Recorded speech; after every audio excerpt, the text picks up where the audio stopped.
Ooh, welcome in, welcome back to the channel, guys. What, maybe something like a 2016, maybe Chrysler 200, guys. Noises, guys, transmission noise. Oh, I do not like to test drive these cars when they have transmission. Well, this is a noise, so maybe I would be fine, guys. At any rate, we got to go drive it, guys. Where's the key? Okay, I don't hear any whiny standing still noise, so obviously you have to be on the load moving. So with that being known, that being said, guys, let's go on. I don't like to film and record, but let's go see if we can duplicate this noise. All right, let's get it. Alrighty, guys, whoa, I hear it, right? Oh, I ain't even going 20 miles an hour. Y'all hear that? All right, guys, I will not have far to go on this test drive trying to find this noise, okay, merely because I can hear it right at 20 miles an hour. So what I'm gonna do, I really want you guys to hear it. Now the car came in growling noise, grinding noise, okay. That could be a number of things, guys. That's why it's your job to diagnose it. All right, typically I don't test drive cars that have transmission complaint. And again, this transmission complaint is based off noise, not so much of performance such as slipping or anything like that. It's based off noise.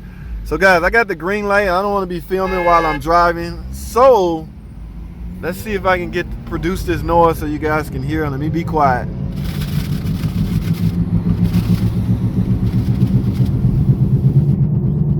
Wow.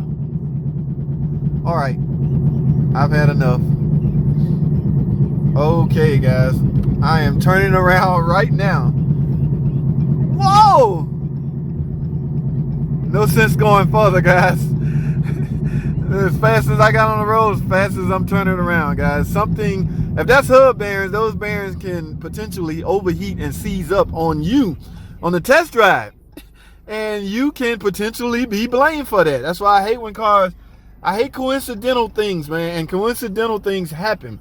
This hub bearing could easily seize on me, and it would look like JT drove the car and it locked up on him. It's all JT fault. No, we're not gonna have that. So guys, I am turning around, going back to the shop. Now from here, wow, we're gonna put the car in the air, guys. We're gonna play some, we're gonna play some isolation game, play an isolation games. We're gonna try to pinpoint, good luck. We're gonna try to pinpoint this noise coming from, this likely have a ZF 9-speed front wheel drive transmission. We're gonna see if the noise, I don't think it's all wheel drive, so there's no PTU, or either it could be the hub bearing. So we're gonna play isolation. We're gonna find out, guys. I tell y'all what, y'all stay tuned, man. I'm gonna take y'all with me, man. Let's go back in the shop and put this thing in the air and let's do some isolation. All right, stay tuned. Alrighty, guys.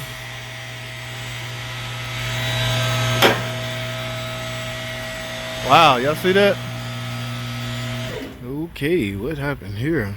All right, I do not want to be blamed for that.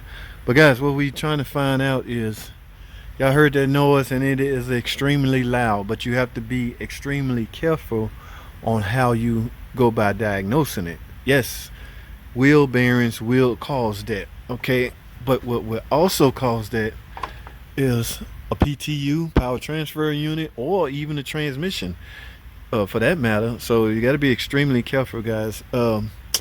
This is what they call a transaxle, okay. That meaning the differential part is built inside the transmission. So transaxle, this is a transaxle assembly. Now that could be your noise, okay.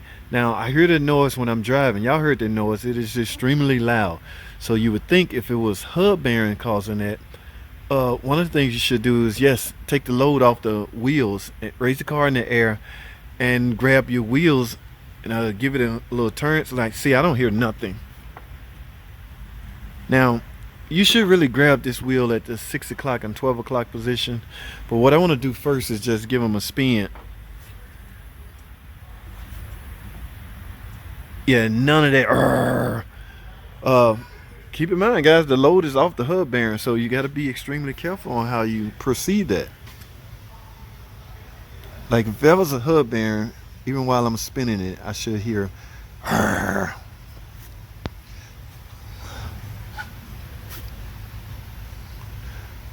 Absolutely nothing from that standpoint. So what I'm gonna do now is grab the wheels from 12 o'clock, 6 o'clock position, guys. All right, so I'll let y'all see some footage of that because I want to make sure y'all understand the importance of trying to diagnose hub bearings or wheel bearings. Okay, pretty much 3 o'clock, 9 o'clock is you testing looseness in the tie rods. Okay, we're not dealing with suspension noise. We're dealing with grinding noise. See, all that's coming from the transmission. I'm off the ground. All the load is off of the hub bearings at this point. So I felt nothing at the 6 o'clock and 12 o'clock position. So you need to go to part 2, guys. That's why I want to make sure you guys understand what I'm doing now. What I'm about to do now is let the car down, not all the way on the ground, because I want to put the transmission in the gear. I want to simulate driving but off of the load. Okay, so think about what I'm doing. If I'm off the ground and I'm in gear driving or the wheels turning and I hear that noise, one could assume it's coming from inside, right? Internal to the transmission, because again, the load is off the hub bearing. So why would you suspect hub bearings if the car is off the ground? Although, let me throw this out there, you still can get some hub bearing noise. The hub bearings have to be extremely noisy. In other words, I should be able to hear that by simply doing this, and I don't. So I'm basically, from my own conscious, going straight to plan C. I'm up to plan C now. All right, so let me let the car down. Let me go to another break. When I get back, we're gonna let the car down and we're gonna simulate driving, but under no load, under no wheel load. So I'm trying to isolate the transmission and see if I only hear that noise when I'm in gear. If that's the case, you very well could have something going on in the axle part of the transaxle. All right, y'all ready, man? Stay tuned. Let's get it. All right, guys, as you can see, I'm gonna leave the car about an inch or a foot off the ground. All right, let's get in here. We're gonna try to isolate. We're gonna try to isolate the noise. All right,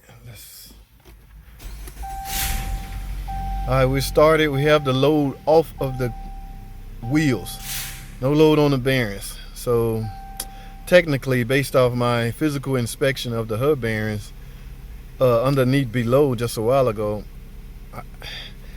I find it hard to believe any kind of grinding noise will be coming from the hub bearing at this point, based off what I just checked. Now let's see if we can still hear it. All right, I'm rolling. Wow, guys, I still hear it. I'm at 3 miles an hour. Let me go up.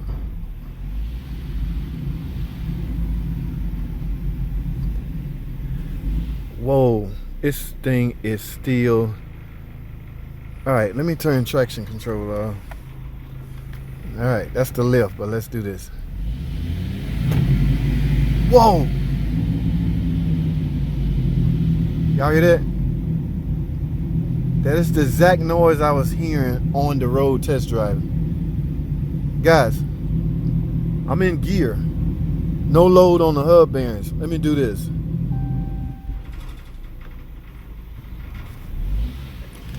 Revving it up. Okay, I'm not in gear, so the transmission is not under any load. So we just isolated the engine from this standpoint. Okay, I didn't suspect engine anyway. All right, let me go back into gear. I can't go into low. Let's see what happens in reverse.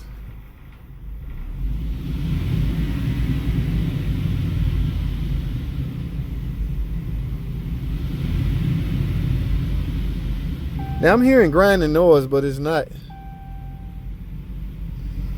Let's go back to drive.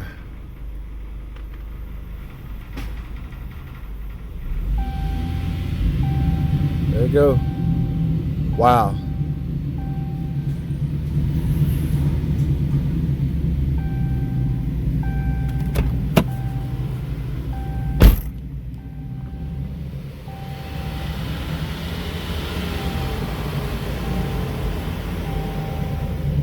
Wow, guys.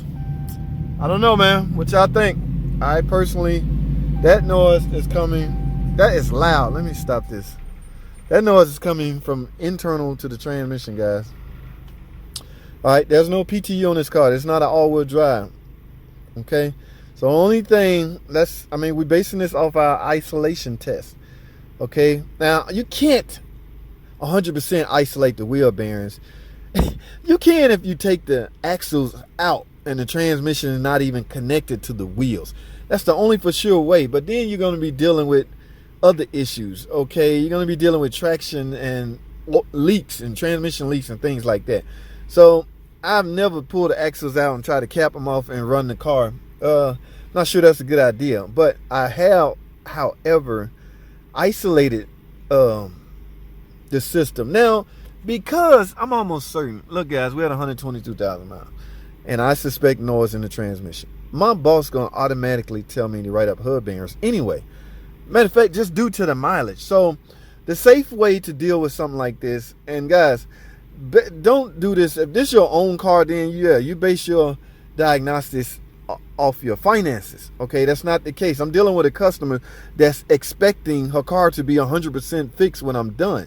So when you put under that kind of pressure, you may have to, resort to selling things because of mileage and time. Yes, these hub bearings have lived a 100,000 mile lifespan. Typically, that's around the lifespan of a typical hub bearing. All right, so what I'm getting at is I'm likely going to write up an estimate for the transaxle repair. You can't repair it. There's no repair. There's no parts. So I'm going to need a transmission and hub bearings. Okay, the hub bearings is due to mileage. The transmission is due to the noise. So based off that alone, you can't go wrong. Now, again, I don't want you guys to think shops are cruel by doing such or resulting into such a tactics. But guys, sometimes you have to do this, okay? Again, at the end of the day, this customer, don't matter, I could just put some air in her tire and tell her, all right, ma'am, you're done. She's going to expect to not hear absolutely nothing. Even though you said, ma'am, I just added some tire free. She's going to turn around and come back angry than what she was when she left. Because you told her you just low on air pressure.